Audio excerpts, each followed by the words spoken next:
ማንቸስተር ዩናይትድ ከበርንሌይ ጋር ባደረገው ጨዋታ 2-2 በሆነ በአቻ ውጤት ተጠናቋል። በጣም ዲስአፖይንትድ የሚያሳዝን ሪዛልት ነበረ። አይ ቲንክ የሚገባንን ነጥብ አግኝተናል ብዬ አላስብም። በዚህ ጨዋታ ላይ 3 ነጥብ ይገባን ነበረ። አይ ቲንክ የሲዝኑ ቤስት የሚባል ፐርፎርማንስ ነው። ኦፍኮርስ እንደዚህ ከዚህ በላይ ጎል ያስቆጠርንባቸው የቦርንማውዝ ጨዋታዎች ነበሩ። ነገር ግን በኢንዲቪዥዋል ፐርፎርማንስ በጥሩ ፉትቦል በፍሎር ፉትቦል የማንቸስተር ዩናይትድን ትራዲሽን ከሚያስታውስ ፉትቦል ጋር ነበረ ይህንን ሪዛልት ያገኘ ነው።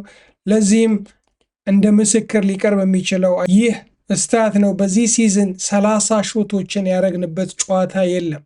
30 ሾቶችን አድርገናል። 10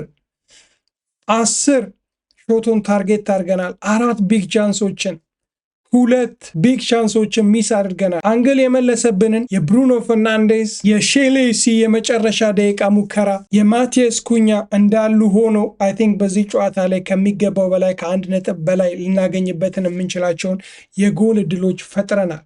ነገር ግን ቲንክ እንደ ሊድሱ ጨዋታ ሁላ በዚህ ጨዋታ ላይ የተከላካዮች ሚስቴክ በርንሌዎች ያስቆጠራት ጎል የተገኘችው በሄቨን ዲፍሌክሽን ነው። ሄቨን ሁለተኛ ተከታታይ ጨዋታ ነው እንደዚህ አይነት ሚስቴክ ሲሰራ። በእርግጥ እዚች ጎል ላይ ሄቨን ዲፍሌክት አድርጎ ላስቆጠራት ወይንም ደግሞ ለተቀጠረችብን ጎል ከሄቨን በተጨማሪ በዛ በቀኝ በኩል ሲከላከሉ የነበሩት እነ ዳሎት ካሰሜሮ እና ማቲያስ ኩኛ ማድረግ የሚጠበቅባቸውን ነገሮች በተለይም የበርንሌ ተጫዋቾች ፈርስት ሃፍ ላይ ኦኩፓይ ሲያደርጉት ለማጥቃት ሲሞክሩበት የነበረው 60% የሚሆኑ የማጥቃት እንቅስቃሴዎችን ሲያደርጉበት የነበረው የነዳሎት እና የኩኛ የካሰሜሮ መስመር ነበርና ከሱ በተጨማሪ ክሮስ ከመደረጓ በፊት እነ ካሰሜሮ ዳሎት እና ኩኛ የተሻለ ማድረግ ቢኖርባቸውም ሄቨን በድጋሚ እንደ ሊድሱ ጨዋታ ሁላ በዚህም ጨዋታ ላይ ኮስት የሆነች ጎል እንድንቆጠር አድርጎብናል። ሁለተኛ ጎል የተቆጠረብን አይ ቲንክ ማርቲኔዝ ነው። እዛ ቦታ ላይ ለአንቶኒ ምን አይነት ስፔስ እና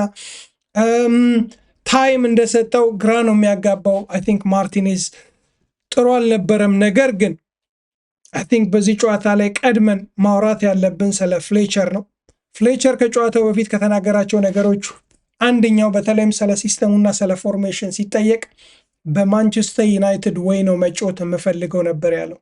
ያ የማንቸስተር ዩናይትድ ወይ ለብዙዎቻችሁ ምንድን ነው ብላችሁ ልጠይቁ ትችላላችሁ። ኦፍኮርስ ብዙዎቻችሁ ማንቸስተር ዩናይትድን ከነ ጊግስ ጀምሮ ካያችሁ ልትረዱ ትችላላችሁ።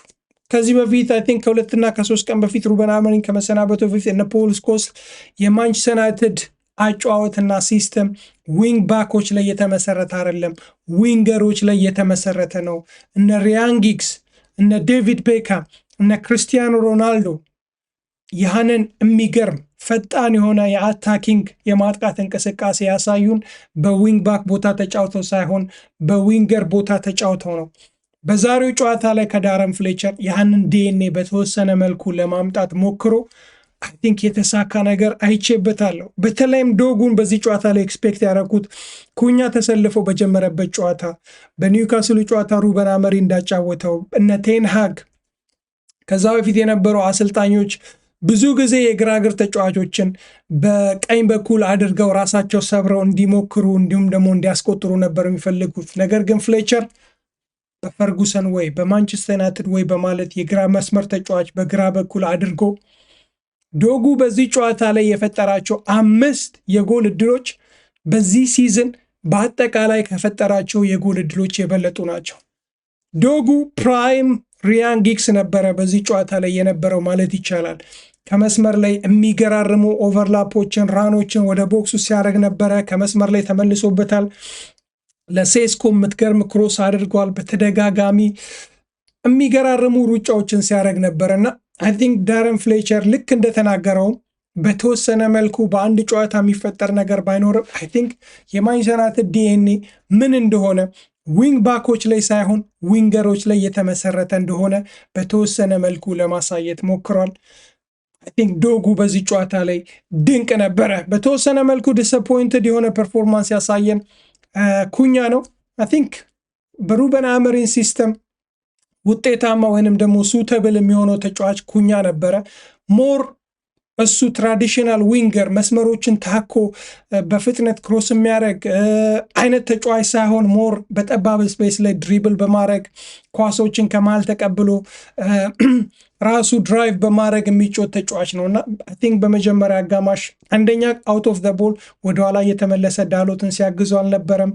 ሁለተኛ ወደፊት ሄዶ ክሮሶች በሱ በኩል አላየንም ማለት ይቻላል። እሱ ዲስአፖይንትድ አድርጎኝ ነበረ።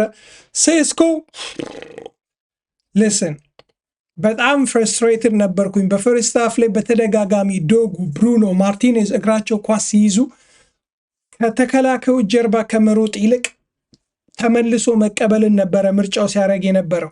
ነገር ግን በርንሌዎች ምንም እንኳን ይህን ያህል ሃይ ላይን ባይሆንም አትሊስት ከጀርባቸው ጥሩ ስፔስ ትተውለት ነበረና ሩጫዎችን ማድረግ ነበረበት ስንል ነበረ ላይቭ ላይ። አይ ቲንክ ሰከንድ ሃፍ ላይ ይህንን ሩጫዎቹን ታይሚንጎቹን አሻሽሎ 2 የሚገራረሙ ጎሎችን አስቆጥሯል። በተለይም የመጀመሪያ ጎሏን ያስቆጠረበት መንገድ ምን ያክል ከተከላካዮች ጀርባ ሩጫና ታይሚንጉን የሚጠብቅ ከሆነ እንደ ብሩኖ ፈርናንዴዝ ያለ ፕሌይሜከር አጠገቡ ስለሚጮት ብዙ ጎሎችን እንደሚያስቆጠር ያየንበት ነው። እዚህ ጋር አንድ ነገር ሳልናገር ማለፍ የማልፈልገው የፍሌቸርን የጌም ማኔጅመንት የታክቲካል ስዊችን ሰከንድ ሃፍ ላይ አይተናል። ማቴስ ኩኛ ሰከንድ ሃፍ ላይ ብሩኖ ቦታ ነበረ ሲጮት የነበረው። ብሩኖ ተቀይሮ እስከወጣበት 60 ደቂቃ ድረስ 15ቱን ደቂቃ የተጫወተው በማቴስ ኩኛ ነበር። ምክንያቱም አብዛኛው የሴስኮ የጎል ዕድሎች እየተፈጠሩ ያሉት በዶጉ ክሮሶች ነው። በቀኝ በኩል ቀደም ብዬ እንዳልኩት ማቴስ ኩኛ ክሮሶችን ሲያደርግ አልነበረም። ነገር ግን ኩኛን ከሴስኮ ጀርባ በማድረግ ብሩኖ ፈርናንዴዝን በቀኝ በኩል በማድረግ ክሮሶችን እንዲያደርግ እንዲሁም ደግሞ ላስቆጠራት አይነት ምርጥ አሲስት እንዲያደርግለት አድርጓል። ዳረን ፍሌቸር ትልቅ ክሬዲት ይገባዋል። ቤንጃሚን ሴስኮ ባስቆጠራት ጎል አቻ መውጣት ችለን ነበረ። ቀደም ብዬ እንዳልኩት የማርቲኔዝ ጎሏን ያስቆጠረው ተቀይሮ የገባው አንቶኒ ላይ ጀርባውን መስጠቱ ዋጋ አስከፍሎናል። እዛ ቦታ ላይ ለምን እንደሚሸማቀቅ አይ ቲንክ ከሊቨርፑል ጋር ስንጫወት ነው ሞሳላ 2ና 3 ሲያደናብረው ነበርና አይ ቲንክ የዛሬዋ ቦክስ ውስጥ በመሆኗ አንቶኒ ጎሏ ገራሚ ብትሆንም አይ ቲንክ አግሬሲቭነቱን አነሰሰሪ በሆኑ ቻሌንጆች ከሚያሳየን ይልቅ እንደዚህ ቦክስ ውስጥ የሚደረጉ ሾቶች ላይ ብሎክ ለማድረግ ቢጠቀምበት አግሬሲቭነቱን ቡቸርነቱን ጥሩ ነበረ ብዬ አስባለሁ። ሌላ በዚህ ጨዋታ ላይ አይ ቲንክ ትልቅ ክሬዲት የሚገባው ኡጋርቴ ነው። ኦፍኮርስ ፈርስት ሃፍ ላይ ብዙዎቻችንን ጨጓራችንን ሲልጥ ነበረ። ቦክስ ውስጥ ራሱን እያስገኘ ጥሩ ፖዚሽን ላይ እያስገኘ የሚስታቸው ኳሶች ያናዱ ነበረ። የሆነ ኳስ ካሰሜሮ በደረቱ አስቀምጦለት ላይ የሰቀለው ኳስ ያናድ ነበረ። ነገር ግን አውት ኦፍ ዘ ቦል አይ ቲንክ ምርጥ ነበረ። በቀጣይ ጨዋታዎች ላይ አይ ቲንክ ካሰሜሮ በዚሁ የሚቀጥል ከሆነ አይ ቲንክ ኮቢ ሜኑና ኡጋርቴ ተጣምረው ልናያቸው እንችላለን። ምንም እንኳን ይህ የመጀመሪያ ጥምረታቸው ቢሆንም በዚህ ሲዝን ብሩኖን ጨምረው። ሌላ አይ ቲንክ በቅያሬ ደረጃ ፍሌቸር በዚህም ጨዋታ ላይ ለእኔ በጣም ጥሩ ፖዚቲቭ የሆኑ ቅያሬዎችን አድርጓል። ሩበን አሞሪም ተከላካይ በተከላካይ የሚቀይርበት መንገድ አለ። አጥቂ አስወጥቶ በኔጌቲቭ ቅያሬ ተከላካይ የሚያስገባበት አለ። ደፍኒትሊ የምነግራችሁ ሃሪ ማጓየር መመለሱን ተከትሎ ሩበን አሞሪም ቢሆን በዚህ ጨዋታ ላይ ሼሌሲን ሳይሆን ሃሪ ማጓየርን ነበረ ረዥም ኳስ ኮርና ኳስ ለማስቆጠር። ነገር ግን እስከ ዛሬ የት ነበረ የሚያስብለውን ሼሌሲን አስገብቶት ያደረገው ካሚዮ ዋው የመለሰበት ኳስ አንግል የመለሰበት ኳስ በጣም በዛ ጎል ብናሸንፍ አስባችሁታል ምን ብለን በዚህ ቪዲዮ እንደምናወራ ሼሌሲን እንዲሁም ደግሞ የዳረን ፍሌቸርን ሰብስቲቲዩሽን እንዴት አፕሪሺየት እንደምናደርግ። ነገር ግን እንደ መጀመሪያ ጨዋታው አይ ቲንክ መጥፎ የሚባል ሪዛልት አይደለም። ቀደም ብዬ እንዳልኩት በፕሪሚየር ሊጉ እስከ ዛሬ 30 ሾቶችን ያደረግንበት ጨዋታ የለም። አይ ዶንት ቲንክ በሩበን አሞሪም ስር 14 ወራቶችን ስንጫወት እንደዚህ 30 ሾት ያደረግንበት ጨዋታ አለ ብዬ አላስብም። ኢቨን ወልቭስን ስናሸንፍ በዚህ ሲዝን ምን ያክል ሾቶችን ነበር ያደረግነው? እንየው። ከወልቭስ ጋር ስንጮት አይ ቲንክ የአዌይ ስንጮት 4-1 ስናሸንፋቸው ራሱ እንደዚህ እንደዛሬው 30 ሾት አድርገናል ብዬ አላስብም። 4-1 ያሸነፍንበት ጨዋታ ስታቱን እንየው 27 ሾት ነው ያደረግነው። 4-1 ኢቭን ባሸነፍንበት ጨዋታ እንደምታዩት 27 ሾቶችን ብቻ ነበር ያደረግነው። ነገር ግን በዛሬው ጨዋታ ላይ አይ ቲንክ ቀደም ብዬ እንዳልኩት ብዙ ሾቶችን አድርገን ምንም እንኳን 2 ጎሎችን ብናስቆጠርም በፐርፎርማንስ ደረጃ ጥሩ ነበርን ብዬ ነው ማስበው። ሴስኮ አይ ቲንክ በሩበን አሞሪም መሰናበት በጣም ከሚደሰቱና ሰክሰስፉል የሆነ ሲዝን ከሚያሳልፉ ተጫዋቾች መካከል አንዱ ነው ብዬ ነው ማስበው።